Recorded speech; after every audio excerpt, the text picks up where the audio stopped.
Ang programang ito ay rated SPG, striktong patnubay at gabay ng magulang ang kailangan. Maaaring may masiselang tema, lengguwahe, karahasan, sexual, horror o droga na hindi angkop sa mga bata. Ngayong Lunes, nanlulumo si Gabo at bumagsak sa kamay ng kapulisan ang kanyang pinagpaguran na mahuli itong si Victor Safra, kaya hindi na maoperahan ang amang si Rudy na nag-aagaw buhay. Muli lumapit si Gabo kay Tatang para magmakaawa at nangangailangan ng malaking pera para sa operasyon ng ama.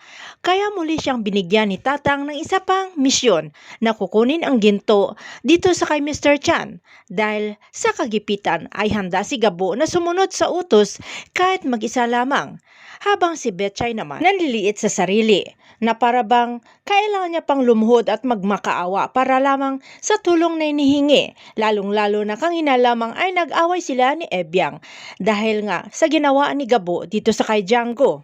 Habang si Captain Umali naman ay sinunod ang utos ni Colonel Domingo na tapikin itong si Salvador, kaya nilapitan ni Umali itong si Django na magsagawa ng inuutos ni Colonel Domingo. Mungkahi naman ni Django, tuluyan na lamang itumba itong si Salvador para mas mabilis ang trabaho. Habang si Sam naman ay pinipiga itong si Victor Safra kung sino ang tao na nakalaban nito kanina.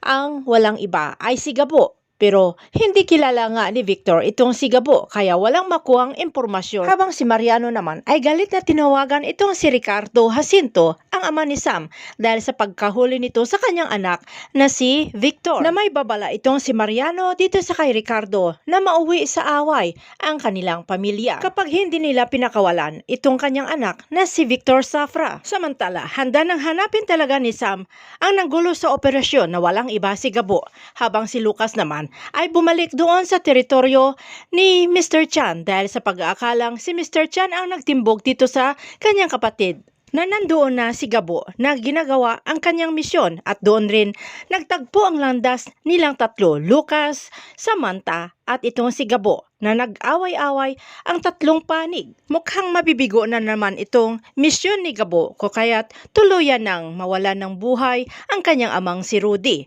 Abangan na lang natin ang mga susunod na episode dito sa Si Gabo.